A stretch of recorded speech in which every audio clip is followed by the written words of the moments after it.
شهر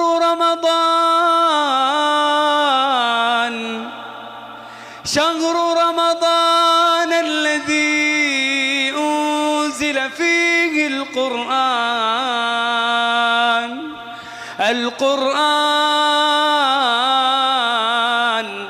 هدى للناس وبينات من الهدى والفرقان.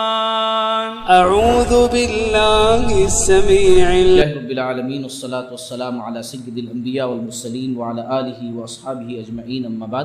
اعوذ باللہ من الشیطان الرجیم، بسم اللہ الرحمن الرحیم.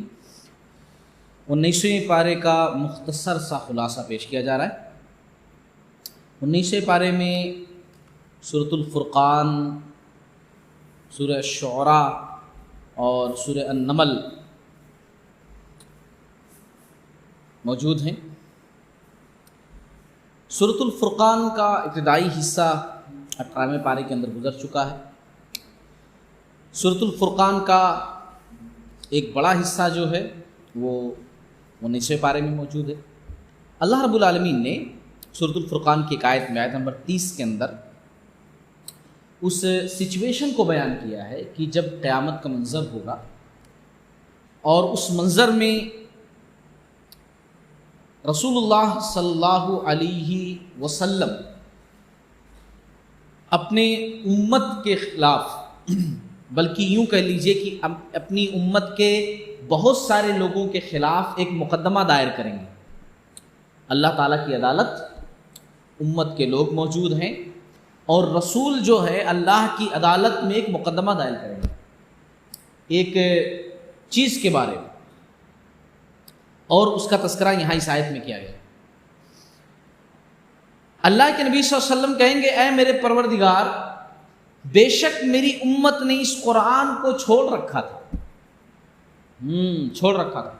سوچئے، نماز کے بارے میں مقدمہ نہیں ہوگا، زکوٰۃ کے بارے میں نہیں، حج کے بارے میں نہیں، عمرے کے بارے میں نہیں، کسی چیز کے بارے میں نہیں. مقدمہ اگر کریں گے آپ صلی اللہ علیہ وسلم تو اس قرآن کے بارے میں کہ میری امت نے اس قرآن کو چھوڑ رکھا تھا. قرآن گھر میں تھا مگر چھوڑ رکھا تھا کا مطلب کیا ہے؟ چھوڑ رکھے کا مطلب یہ ہے کہ اس کو پڑھتے نہیں تھے، اس کو سمجھتے نہیں تھے، اس کے مطابق عمل نہیں کرتے تھے، اور نہ ہی اس کو دوسروں تک پہنچاتے تھے. چھوڑنے کے کئی مطلب ہو سکتے کہ میری امت نے قرآن کو چھوڑ رکھا تھا. یہ رسول اللہ صلی اللہ علیہ وسلم جو ہے اللہ تعالیٰ کے سامنے، اللہ کے دربار میں مقدمہ دائر کریں گے. ذرا سوچئے، وہ آدمی کیسے بچ سکتا ہے کہ جس کے خلاف نبی جو ہے رب کی عدالت میں مقدمہ دائر کرے.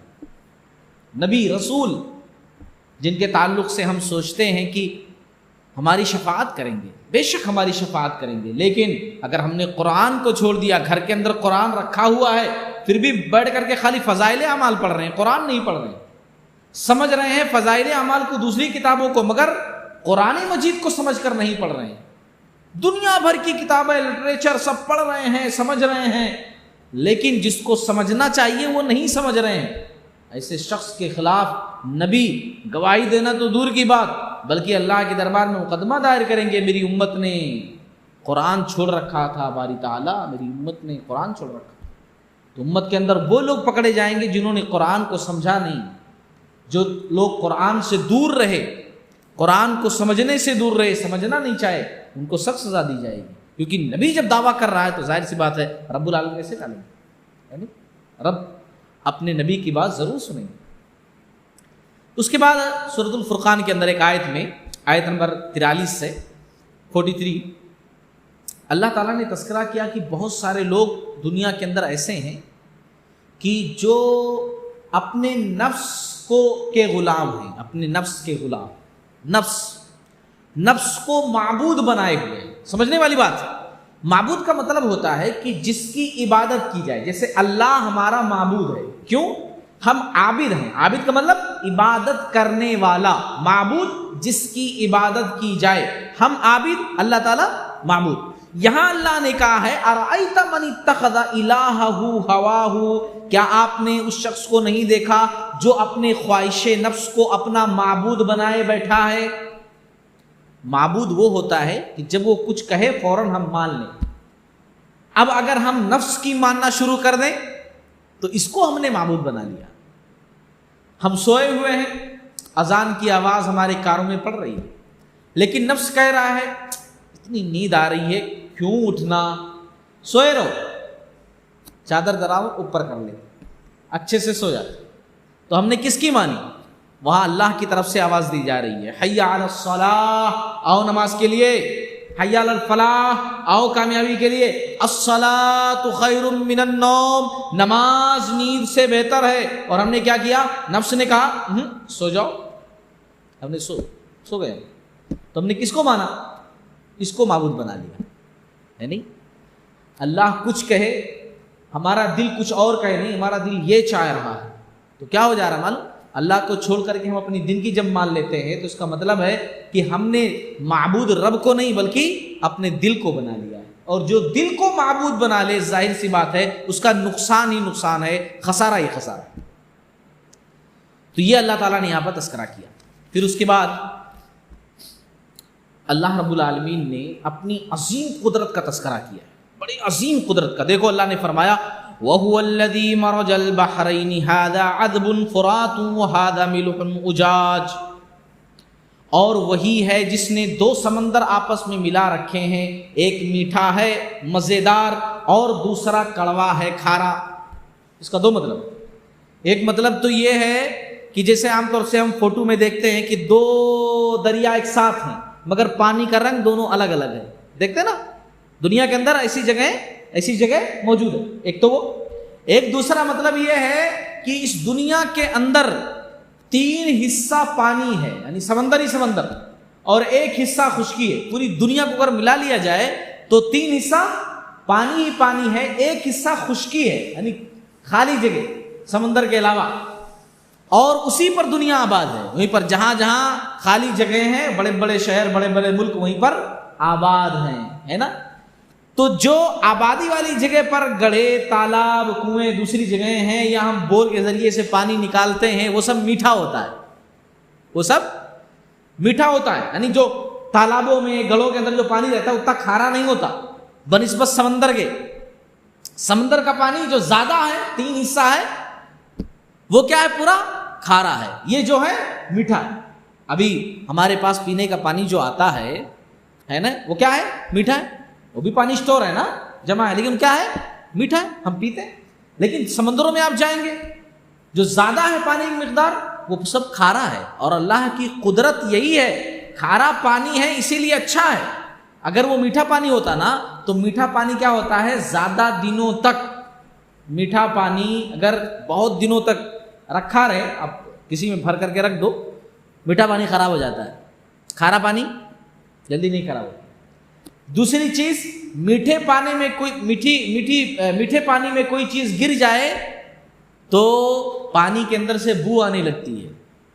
لیکن کھارے پانی میں جو نمکین پانی رہتا ہے, جیسے سمندروں کا ہے, بڑی مخلوق ہے سمندر کے اندر, بڑی مچھلیاں ہیں, مر جاتی ہیں, کوئی بدبو نہیں آتی. کیوں؟ کیونکہ ملح, نمک ہے اس کے اندر, یعنی کھارا پن ہے, وہ سب گلا دیتا ہے, ختم کر دیتا ہے, مگر اس کی بو باہر نہیں آتی ہے کھارے پانی کے اندر, ہے نہیں. بڑے بڑے جانور مر جاتے مگر کوئی فرق نہیں پڑتا سمندر کو. کیوں؟ کیونکہ وہ سمندر ہے, اس کا پانی اللہ تعالیٰ نے کھارا بنا دیا ہے. تو اللہ نے فرمایا کہ ہم نے یہ بھی کیا ہے. کوئی کر سکتا ہے؟ بڑے بڑے سمندر, اگر آج کسی ملک کو بولا جائے کہ ایسا پانی اسٹور کرو, اتنے بڑے ذخائر بناؤ, پانی کے اسٹوریج بناؤ, اتنے بڑے بڑے جتنے سمندر ہیں, سمندروں کے اتنے بڑے بڑے پانی اسٹور کرو, کوئی کر پائے گا؟ یہ اللہ رب العالمین کی کاریگری ہے. اللہ نے فرمایا وَهُوَ الَّذِي خَلَقَ مِن مَّاءٍ بَشَرًا فَجَعَلَهُ نَسَبًا وَصِهْرًا, وہ ہے جس نے پانی سے انسان کو پیدا کیا, پھر اسے نسب والا اور سسرالی رشتوں والا کر دیا. انسان ایک بچہ پیدا ہوتا ہے نا, بڑا ہوتا ہے, شادی ہوتی ہے نا, اس کا سسرالی رشتے ہو جاتے, پھر اس کے بعد بچے ہوتے ہیں, داماد والا ہو جاتا ہے نا, گھر میں بہویں آنے لگتی ہیں, فیملی بڑی ہو جاتی. اللہ تعالیٰ دیکھو ایک کے ذریعے سے کتنے سارے لوگوں کو پیدا کر دیتا ہے. کل جو خود ایک چھوٹا سا بچہ تھا, آج وہ بڑے خاندان کا سربراہ ہے. یہ کون کرتا ہے؟ اللہ رب العالمین کرتا ہے. اس میں بھی سوچنے والی چیز ہے نا. کوئی انسان یہ سب نہیں کرتا ہے، یہ اللہ رب العالمین کی ذات ہے جو سارے سسٹم کو چلاتی ہے۔ پھر اس کے بعد اللہ رب العالمین نے سورۃ الفرقان کے اندر رحمان کے بندے کیسے ہوتے ہیں یہ بتایا۔ یہ بہت اہم چیز ہے، رحمان کے بندے، یعنی رحمان اللہ، رحمان رحیم اللہ یہ، تو رحمان کے بندے کیسے ہوتے ہیں، اللہ نے ان کی صفات کا تذکرہ کیا ہے۔ دیکھو ایسے ہوتے ہیں رحمان کے بندے، فرمایا اللہ رب العالمین نے وَعِبَادُ الرَّحْمَنِ الَّذِينَ يَمْشُونَ عَلَى الْأَرْضِ هَوْنًا وَإِذَا خَاطَبَهُمُ الْجَاهِلُونَ قَالُوا سَلَامًا۔ رحمان کے سچے بندے وہ ہیں جو زمین پر نرمی کے ساتھ چلتے ہیں۔ تقریباً 13 صفات کا تذکرہ کیا ہے، میں مختصراً ذکر کر رہا ہوں ایک ایک۔ جو زمین پر نرمی کے ساتھ چلتے ہیں، اکڑ کر کے ایسا نہیں چلتے، آرام سے چلتے، غرور دکھ کر کے نہیں آتا کہ مطلب ان کے اندر گھمنڈ ہے، غرور ہے، نرمی، اچھائی دکھائی دیتی جب وہ چلتے ہیں جاتے ہیں، تو رحمان کے بندے وہ ہوتے ہیں۔ اور جب بے علم لوگ ان سے باتیں کرنے لگتے ہیں، جب جاہل قسم کے لوگ ان سے گفتگو کرتے ہیں، کچھ اونچ نیچ بول دیتے ہیں، غلط سلط بول دیتے ہیں، تو یہ رحمان کے بندے کہہ دیتے ہیں سلام۔ گالی کا جواب گالی سے نہیں دیتے، پتھر کا جواب پتھر سے نہیں دیتے، بلکہ سلام، کوئی بات نہیں، چلے جاتے ہیں رحمان کے بندے۔ اور والذین یبیتون لربہم سجدا وقیاما، اور اپنے رب کے سامنے سجدے اور قیام کرتے ہوئے راتیں گزارتے ہیں۔ راتیں ان کی کیسے گزرتی ہیں؟ راتیں گزرتی ہیں اس بات میں نہیں گزرتی ہیں کل کیا کرنا ہے، وہ تو اللہ رب العالمین کرنے والا ہوتا ہے، ہم کون کرنے والے ہوتے ہیں، اللہ کے اختیار میں، اس میں نہیں گزرتی ہیں، بلکہ رکوع میں سجود میں اللہ تعالیٰ کی عبادت کرتے ہوئے گزرتی ہیں، کیونکہ وہ جانتے ہیں کہ ہم ہاتھ پیر چلائیں گے، محنت کریں گے تو انشاءاللہ روزی تو دے گا ہی اللہ تعالیٰ، جو میری قسمت میں لکھا ہوا ہے وہ روزی مجھ سے بھاگ کر کے نہیں جائے گی، لیکن زندگی کا مقصد تو اللہ کی عبادت ہے، ابھی مقصد حاصل کروں، انشاءاللہ ضرورت زندگی صبح مجھے اللہ تعالیٰ خود دے دے گا، اسی لیے ان کی راتیں سجود و قیام میں گزرتی ہیں۔ اور والذین یقولون ربنا اصرف عنا عذاب جہنم ان عذابها کان غراما، جو یہ دعا کرتے رہتے ہیں اے ہمارے پروردگار ہم سے دوزخ کا عذاب دور ہی دور رکھ، کیونکہ اس کا عذاب چمٹ جانے والا ہے، اس کا عذاب چمٹ گیا تو پھر چھٹنے والا نہیں ہے، اسی لیے رکوع سجدہ کرتے ہوئے رات گزارتے ہیں اور دعا کرتے رہتے ہیں باری تعالیٰ جہنم کے عذاب سے بچا لے، جہنم کے عذاب سے بچا لے، جہنم کے عذاب سے بچا لے۔ آج ہم لوگوں کا عالم یہ ہے، امت کا بڑا طبقہ بڑے کنفیوژن میں، کیوں؟ نبی کے امتی ہیں، کچھ کرنے کی ضرورت ہی نہیں ہے، وہ ہم چلے جائیں گے نبی کا دامن تھام کر کے، فلاں بابا کا دامن تھام کر کے۔ یہاں رحمان کے بندے وہ ہوتے ہیں جو راتیں رکوع سجود میں گزار رہے ہیں، دن میں بھی چلتے ہیں تو بڑے ہی نرمی کے ساتھ، سارے اعضاء ان کے ایسے ہوتے ہیں کہ بالکل اللہ تعالیٰ جیسا کہہ رہا ہے ویسے ہی استعمال کرتے ہیں، پھر بھی اللہ سے ڈرتے ہیں، کہتے ہیں باری تعالیٰ جہنم کے عذاب سے بچا لے، سب کچھ کرنے کے باوجود بھی دعا کرتے رہتے ہیں، اور یہاں کچھ بھی نہیں کر کے آرام سے جنت کا سرٹیفکیٹ لے کر بیٹھے ہوئے ہیں کہ جنت میں تو جانا ہی جانا ہے۔ پھر اس کے بعد اللہ نے فرمایا والذین اذا انفقوا لم یسرفوا ولم یقتروا وکان بین ذلک قواما۔ اللہ اکبر، یہ آیت تو اتنی بہترین ہے نا، اگر آپ اپنی فیملی کو خوشحال رکھنا چاہتے ہیں تو اس پر عمل کیجیے۔ پوری اکنامک جو ہے نا، معیشت جس کو بولتے ہیں، معیشت اکنامک، اس آیت کے اندر اللہ تعالیٰ نے بیان کر دی۔ سمجھنے والی بات، ایک جملے کے اندر اللہ تعالیٰ نے سمجھ لیجئے کہ خرچہ کیسے چلانا چاہیے، گھر کے اندر کس طریقے سے خرچ کرنا چاہیے، اللہ نے اس کا تذکرہ کیا۔ اللہ نے کہا جو خرچ کرتے وقت نہ تو اسراف کرتے ہیں نہ بخیلی کرتے ہیں، بلکہ ان دونوں کے درمیان معتدل طریقے پر خرچ کرتے ہیں۔ مطلب کیا کہ نہ فضول خرچی کرتے ہیں کہ ایک کی جگہ پر 10 استعمال کریں کوئی چیز، ایک کی ضرورت گھر میں ہے 2 لا کر 2 لا لیں، نہیں، ایک کی ضرورت ہے ایک ہی۔ بخیلی بھی نہیں کرتے کہ ایک کی ضرورت ہے اور ایک بھی نہ لائیں، جتنی ضرورت ہے اتنا خرچ کرتے ہیں، اس سے 1 روپیہ زیادہ نہیں، جتنی ضرورت ہے بالکل اتنا خرچ کرتے ہیں جتنی ضرورت ہے، لیکن ضرورت سے 1 روپیہ زیادہ نہیں۔ نہ فضول خرچی نہ بخیلی، بلکہ فضول خرچی اور بخیلی کے بیچ کا جو راستہ ہے اسی راستے کو اختیار کرتے ہیں. ذرا سوچئے اگر اس حساب سے ہم لوگ کام کریں تو الحمدللہ اللہ کے فرما بردار بندے بھی بن کر کے رہیں گے اور اوپر سے انشاءاللہ پریشانیوں کو نہیں جھیلنا پڑے گا. اتنے ہی پیر پھیلاؤ کہ جتنی کی چادر ہو. اس سے زیادہ پیر پھیلاؤ گے تو پیر باہر نکل جائے گا, ہے نا. ایک محاورہ ہے. مطلب میرے کہنے کا یہ ہے کہ اگر آپ کی انکم 20,000 30,000 25,000 منتھلی ہے تو اسی حساب سے خرچہ بھی ہونا چاہیے, اسی حساب سے زندگی گزرنی چاہیے. ایسا نہیں کہ آپ منتھلی خرچہ جو آپ کا نکلتا ہے یہ 10,000 میں مہینہ چلانا ہے اور آپ شاپنگ 20,000 کی کر لو, ہے نہیں. زندگی بڑی مشکل ہو جائے گی, بہت مشکل ہو جائے گی. اللہ نے یہاں پر تذکرہ کیا رحمان کے بندے وہ ہیں جو نہ فضول خرچی کرتے ہیں نہ بخیلی کرتے ہیں, بلکہ بیچ کا جو راستہ ہے اسی کو ہمیشہ اپنا کر کے چلتے ہیں, ہے نا, ہمیشہ اپنا کر چلتے ہیں. اور پھر اس کے بعد اللہ رب العالمین نے فرمایا جو ناحق کسی کو قتل نہیں کرتے, اللہ کے علاوہ کسی دوسرے کو معبود نہیں بناتے, ہمیشہ اللہ کی عبادت, کسی اور کا سہارا نہیں. اور اللہ رب العالمین نے فرمایا کہ جھوٹی گواہی نہیں دیتے. ہاں, رحمان کے بندے جھوٹی گواہی نہیں دیتے. والذین لا یشہدون الزور, اور جو لوگ جھوٹی گواہی نہیں دیتے. زور کے اندر نہ کئی چیزیں داخل ہیں. جھوٹی گواہی نہیں دیتے, جھوٹی مجلسوں میں شریک نہیں ہوتے, غلط مجلسوں میں شریک نہیں ہوتے, کیونکہ کسی غلط مجلس کے اندر شریک ہونا, غلط جگہ پر شامل ہونا, اس کا مطلب یہ ہوتا ہے کہ یہ چیز صحیح ہے اور میں اپنے عمل کے ذریعے سے اس چیز کو ثابت کرنا.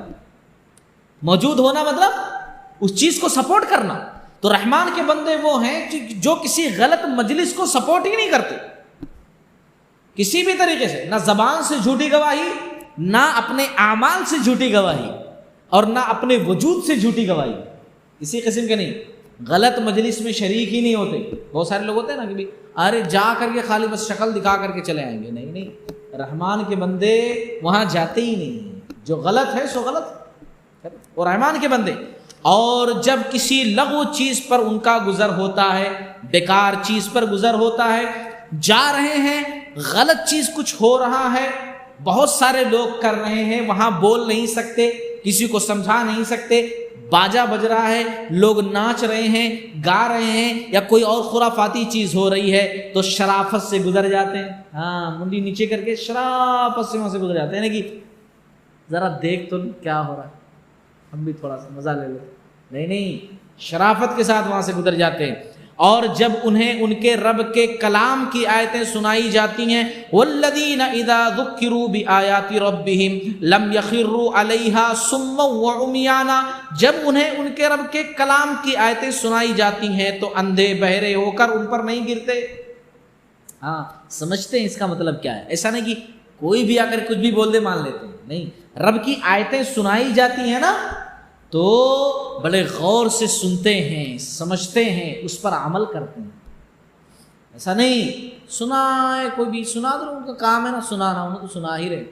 ویسے بہت سارے لوگ دیکھو درس ہو رہا ہے مگر پھر بھی کیا فرق پڑتا ہے, ان کا کام ہے سنانا, ہمارا کام ہے سننا, اس کے بعد ہم اپنا کام کرنا, انہوں اپنا کام کرنا. رحمان کے بندے ایسے نہیں ہوتے. اور پھر اتنے سارے کام کرنے کے ساتھ ساتھ دیکھو, والذین یقولون ربنا هب لنا من ازواجنا وذریاتنا قرۃ اعین واجعلنا للمتقین اماما, اور یہ دعا کرتے رہتے ہیں, یہ سارے کام کرنے کے ساتھ ساتھ دعا بھی کرتے رہتے ہیں, اے ہمارے پروردگار تو ہمیں ہماری بیویوں اور اولاد سے آنکھوں کی ٹھنڈک عطا فرما, اور ہمیں پرہیزگاروں کا پیشوا اور لیڈر بنا. ہاں, ہماری بیویوں, پہلے بیویوں کا ہی تذکرہ ہے, پھر اس کے بعد اولاد کا. کیوں؟ کیونکہ بیوی اگر نیک ہے تو اولاد بھی انشاءاللہ نیک ہوگی. اسی لیے بہترین بیوی کا انتخاب کرنا چاہیے, صالح بیوی, اچھی بیوی, نیک پارسا بیوی کا انتخاب کرنا چاہیے, ہے نہیں.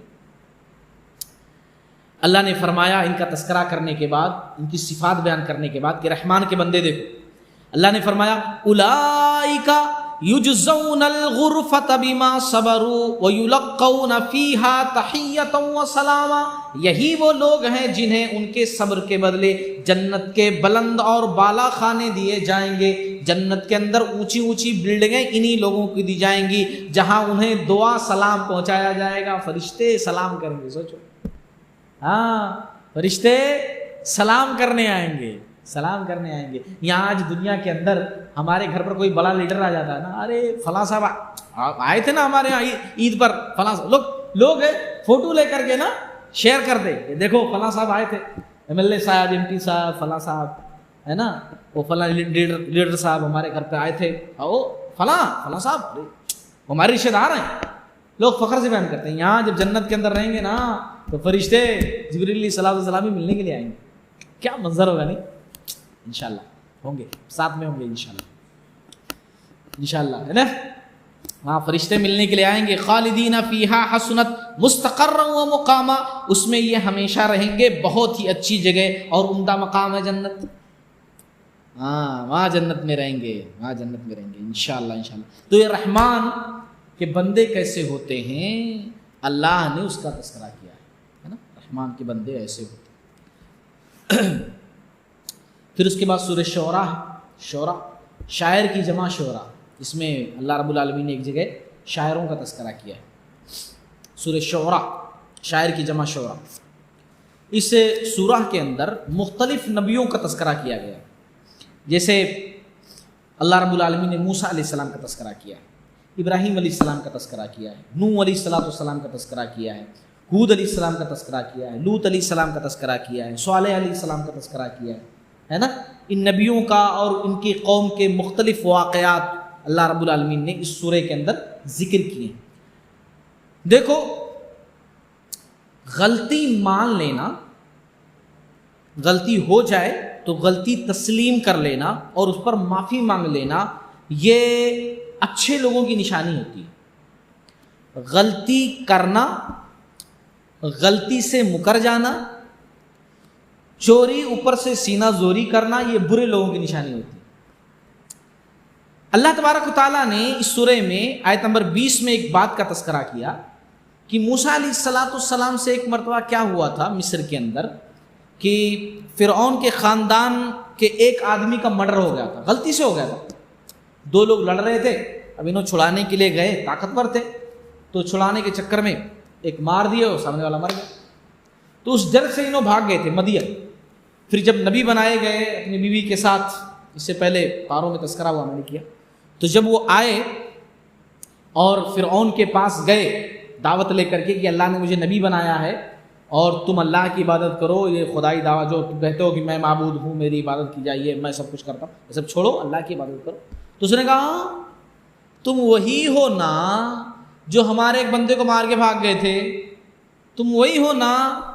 تو موسیٰ علیہ السلام نے کہا کہ ہاں ٹھیک ہے، مجھ سے غلطی ہوئی تھی، اس وقت میں راہ بھولے ہوئے لوگوں میں سے تھا، غلطی سے ہو گیا تھا مجھ سے، میں نے جان بوجھ کر کے نہیں کیا تھا، معاف کرو، غلطی سے ہوا تھا۔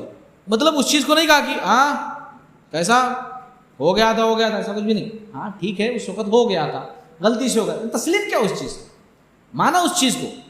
اور پھر اس کے بعد جو ہے اللہ رب العالمین کی طرف سے جو بات کہنی تھی، دعوت دینی تھی، اس دعوت کا تذکرہ بھی موجود ہے مختصراً۔ پھر اس کے بعد ابراہیم علیہ السلام کا تذکرہ ملتا ہے۔ ابراہیم علیہ السلام نے اللہ تعالیٰ کا جو تعارف کرایا ہے نا، وہ تعارف بتانا چاہتا ہوں۔ ابراہیم خلیل اللہ کے دوست، انہوں نے اللہ رب العالمین کے تعلق سے کیا باتیں کہی اپنے قوم والوں کے سامنے، اپنے والد کے سامنے؟ کیا کہا کہ میں اس اللہ تعالیٰ کی عبادت کرتا ہوں جو تمام جہانوں کا پالن ہار ہے۔ ہاں تم لوگ کس کی عبادت کرتے ہو؟ اپنے ہاتھ سے مورتی بناتے ہو اور پھر اس کے سامنے ہاتھ جوڑ لیتے ہو، ہے نہیں؟ تم اپنے ہاتھ سے، ان کا باپ آزر تھا نا، تو آزر مورتیاں بناتا تھا اور پھر ان کی پوجا بھی کرتا تھا، ان کی سیلنگ بھی کرتا تھا۔ تو کہا کہ کیسے آپ ہو، آپ خود بناتے ہو اور اس کے بعد اس کو معبود بنا لیتے ہو، اپنے ہاتھ سے بنائے۔ میں جس کی عبادت کرتا ہوں نا، وہ تمام جہانوں کو پالنے والا ہے، اس کی عبادت میں کرتا ہوں، ایسا نہیں کہ میں اس کو بنایا ہوں، تم تو خود اپنے معبود کو بنا رہے ہو۔ میں اس کی عبادت کرتا ہوں جس نے پوری دنیا بنائی ہے، جو پالن ہار ہے تمام دنیا کا، میں اس کی عبادت کرتا ہوں۔ اور الذی خلقنی فہو یہدین، جس نے مجھے پیدا کیا ہے اور وہی میری رہبری فرماتا ہے، ہاں اس کی عبادت کرتا ہوں۔ تم تو جس کو بنائے ہو اس کی عبادت کرتے ہو، جس کی میں عبادت کرتا ہوں اس نے مجھے پیدا کیا ہے اور میری رہبری بھی کرتا ہے، صحیح غلط سب کچھ، میری زندگی کا مالک ہے۔ قدم قدم پر مجھے بتاتا ہے کہ مجھے کیا کرنا چاہیے کیا نہیں کرنا چاہیے، میں اس کی عبادت کرتا ہوں. اور والذی ہوا یطعمنی ویسقین، وہی ہے جو مجھے کھلاتا پلاتا ہے، یعنی وہی ہے جو مجھے کھلاتا پلاتا ہے. وَإِذَا مَرِضْتُ فَهُوَ يَشْفِينِ، اور جب میں بیمار پڑ جاؤں تو مجھے شفا عطا فرماتا ہے. ہاں، بیماری بھی اگر وہ مجھے دیتا ہے نا تو شفا بھی وہی دیتا ہے. آج ڈاکٹروں کے پاس جو لوگ جا کر کے کہتے ہیں نا ڈاکٹر صاحب آپ بچا سکتے، صرف غلط بات. یہ عقیدتاً یہ جملہ غلط ہے. بچانے والا ڈاکٹر نہیں ہوتا ہے. لیکن آتا ہے ڈاکٹر بھی بیڈ پہ لیٹا ہوا رہتا ہے، کوئی دوسرا ڈاکٹر اس کو انجیکشن لگا رہا ہوتا ہے. ہاں، ایک دن آتا ہے اور ڈاکٹر خود مر جاتا ہے. ڈاکٹر کے اختیار میں مرنا جینا شفا اگر لکھا ہوتا تو خود کو مرنے کیوں دیتا ہو. ڈاکٹر ایک ذریعہ ہے، اصل شفا دینے والا اللہ رب العالمین ہے نا. اسی لیے یہ کو اللہ رب العالمین آپ کے ہاتھوں میں شفا رکھا ہے، آپ کے ذریعے سے بیماری ٹھیک ہو جاتی ہے. یہ عقیدہ ہونا چاہیے اور یہ جملہ بھی ہونا چاہیے. گرچہ دل کے اندر بات وہ ہوگی اللہ شفا دینے والا، مگر جملے بھی ایسے استعمال کرنا چاہیے جو غلط نہ ہو. جملے بھی ایسے استعمال کرنا چاہیے. اور یہ بھی کہا ابراہیم علیہ السلام نے والذی یمیتنی ثم یحیین، اور وہی مجھے مار ڈالے گا پھر زندہ کرے گا. اس کے اختیار میں سب کچھ ہے. ہاں، اور والذی اطمع ان یغفر لی خطیئتی یوم الدین، اور جس سے امید بدھی ہوئی ہے، جس کے تعلق سے میں جانتا ہوں کہ میں اچھا کام کروں گا تو انشاءاللہ میرا رب مجھے بخش دے گا، کہ وہ روز جزا میں میرے گناہوں کو بخش دے گا. ہاں، سب کچھ کرنے والا وہی ہے. ربی حب لی حکما والحقنی بالصالحین، اے میرے رب مجھے قوت فیصلہ عطا فرما، مجھے نیک لوگوں میں ملا دے. اب دیکھیے ابراہیم علیہ السلام کس طریقے سے اللہ تعالیٰ کا تعارف کر رہے ہیں، ہے نا. یہ اللہ رب العالمین، اللہ رب العالمین یہ ہے. لیکن ہم لوگ اللہ تعالیٰ کو مانتے ہیں، بے شک الحمدللہ، یہ بھی مانتے ہیں کہ اللہ تعالیٰ ہی سب کچھ کرنے والا ہے، اللہ تعالیٰ نے سب کچھ دیا ہے، کھلاتا ہے پلاتا ہے. مگر کیا کرتے؟ بچے کو کچھ بھی ہو گیا، بچہ ہے کچھ بھی ہو گیا، ایک مرتبہ ہاسپٹل لے کر گئے، دوسری مرتبہ بچے کی طبیعت بار بار خراب ہو جا رہی ہے، اوپر سے پھپھو آ جاتے گھر پہ، وہ فلاں آنٹی محلے میں سے آ جاتے، کوئی اور عورت آ جاتے، وہ فلاں صاحب ہیں دھاگا دیتے، بس آ کر کے وہ باندھ لو، پڑھ کر دیتے دم کر کے، قرآن ہی پڑھتے ہوں گے، بس باندھ لو سب ٹھیک ہو جاتا، بس ختم. بچے کی محبت میں گئے، دھاگا بدھوا لیا. ہاں، پھر کہاں اللہ کو آپ ماننے والے ہوئے؟ پھر تو آپ نے دھاگا باندھ لیا نا، تو دھاگے پر آپ کا ایمان ہو گیا. آپ اللہ رب العالمین کی کہاں ماننے والے ہوئے؟ یعنی تو یہ ہوتا ہے، شیطان اسی طریقے سے ہمارے ایمان کو چھین کر لے کے جاتا ہے، آئیڈیا سے. بسا اوقات ایسا بھی ہوتا ہے. صحابہ کرام کے دور میں ایک واقعہ پیش آیا، واقعہ سناتا ہوں کہ ایک صاحب کی بیوی تھی، تو جب وہ گھر میں آئے، اب ظاہر تو بیوی ہیں، انہوں نے جب ٹچ کیا اپنی بیوی کو تو دیکھا دھاگا ہے. کیسا یہ دھاگا کیسا؟ تو کہا کہ وہ ایک خاتون بتا رہی تھی میری طبیعت تھوڑی خراب ہو رہی تھی بار بار، تو بتائیں کہ وہ فلاں ایک جگہ ہے ایک عورت، وہ پڑھ کر کے دیتی ہے تو اچھا ہو جاتا ہے آدمی. تو میں گئی اور لے کر کے آئی، یہ باندھی بھی ہوں. تو انہوں نے کہا یہ نکال کر پھینک دو. تو انہوں نے کہا کہ کیوں؟ سچ میں مجھے فائدہ دیا ہے، واقعی میں میری طبیعت اچھی دکھ رہی ہے اس کے باندھنے سے. تو انہوں نے کہا بات یہ نہیں ہے، بات دراصل یہ ہے کہ ہوتا ایسا ہے کہ شیطان بار بار تم کو پریشان کرتا ہے، تمہارا عقیدہ خراب کرنے کے لیے بار بار تم کو پریشان کرتا ہے. اور جب تم غلط جگہ پر جاتے ہو تو وہ کیا کرتا ہے؟ پریشان کرنا بند کر دیتا ہے، پریشان کرنا بند کر دیتا ہے، اور تم خوش ہو جاتے ہو کہ یہاں آنے کی وجہ سے مجھے شفا مل گئی. حالانکہ شیطان تم کو یہاں تک لانا چاہتا ہے، وہ چاہتا تھا تم غلط میں پڑو. اسی لیے جو ہے شیطان یہ ساری چیزیں کرتا ہے، نہیں کرتا ہے. پھر اس کے بعد اللہ تبارک و تعالیٰ نے لوط علیہ السلام کے تذکرے میں ایک بات کہی، بہت اہم بات ہے، یہ سنیے. اللہ تعالیٰ نے کہا کہ لوط علیہ السلام کے قوم میں بہت ہی گندی برائی تھی، بہت غلیظ برائی تھی. لوط علیہ السلام برابر سمجھاتے رہے کہ ایسا مت کرو، غلط کام مت کرو، گندے کام مت کرو. قوم کے لوگ مانے نہیں، یہاں تک کہ یہ بول دیے کہ اگر زیادہ بولے نہیں تو تم کو اٹھا کر کے بستی سے باہر پھینک دیں گے. ہم جو کر رہے ہیں کوئی روکے نہیں، ٹوکے نہیں. لوط علیہ السلام نے آخر آ کر تنگ آ کر کہہ دیا کہ ٹھیک ہے جاؤ، میں تمہارے کام سے ناخوش ہوں. مطلب یہ کام بہت غلیظ ہے, میں بار بار کہوں گا مگر اب نہیں بولوں گا, جان دو اب میں تھک گیا, نہیں بولوں گا, مگر مانتا ہوں کہ یہ غلط کام ہے. تو اس سے ایک بات ثابت ہوتی ہے کہ جب بھی ہم برا کام دیکھیں نا تو اس کو روکنے کی کوشش کریں اور اس کو صحیح کرنے کی کوشش کریں.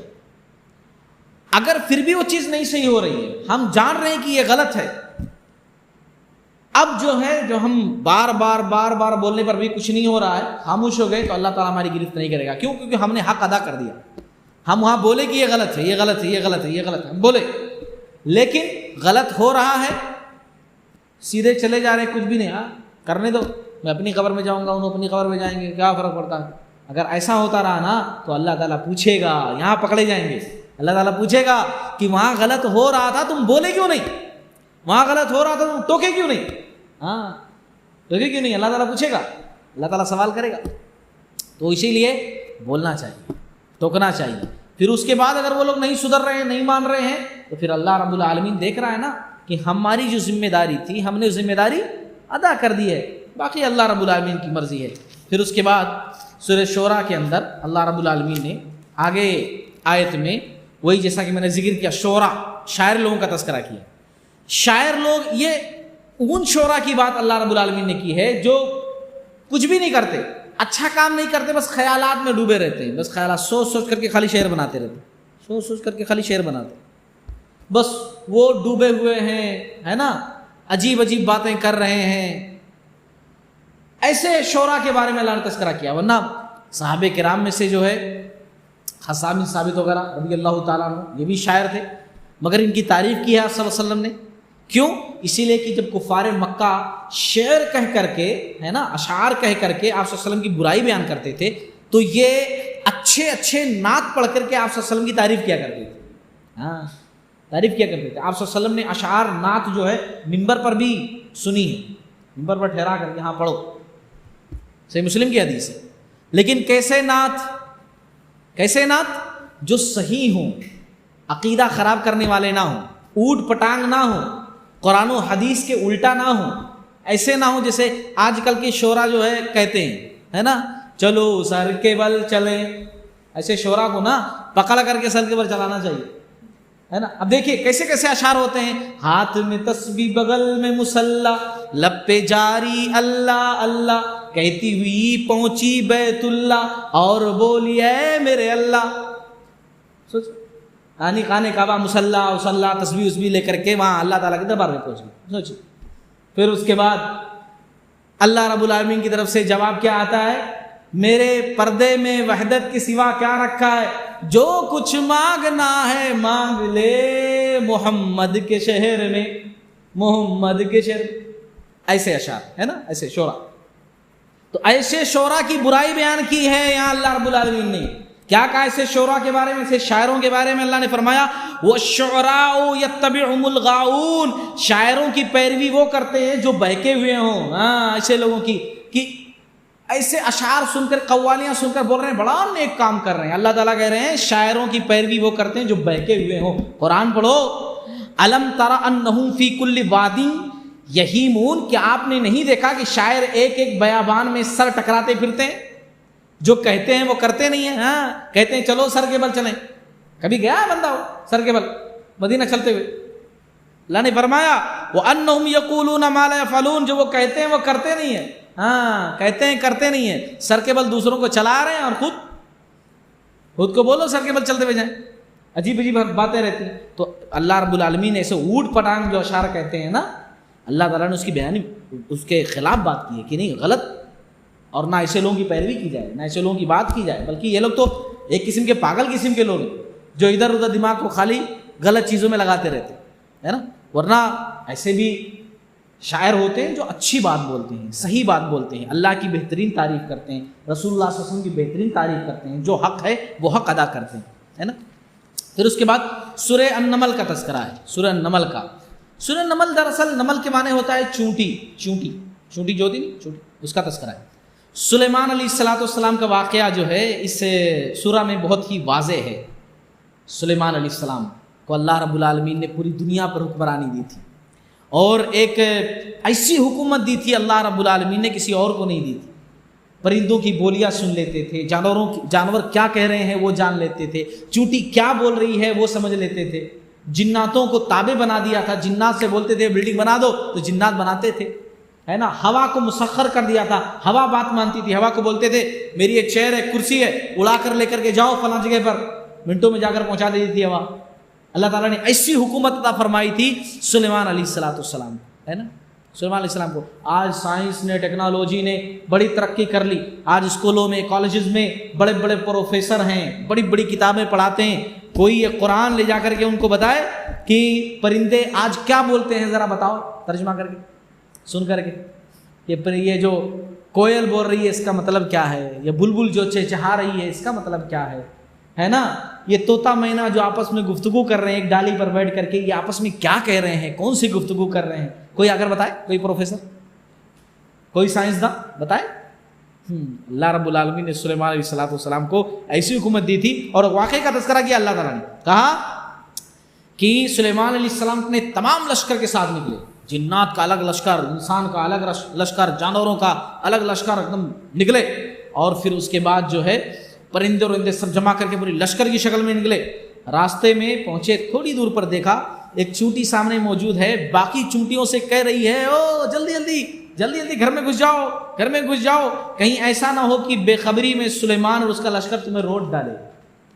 وہ اپنی اور باقی ساتھیوں سے کہہ رہی ہے۔ سلیمان علیہ السلام یہ دیکھ کر کے، یہ سن کر کے مسکرا دیے اور دعا کرنے لگے، پروردگار تو مجھے توفیق دے کہ میں تیری ان نعمتوں کا شکر بجا لاؤں، اتنی عظیم نعمتیں تو نے دی ہے کہ چوٹی نے کیا کہا دیکھو، میں نے جان لیا، میں نے سن لیا، میں نے سمجھ لیا، شکر بجا لاؤں۔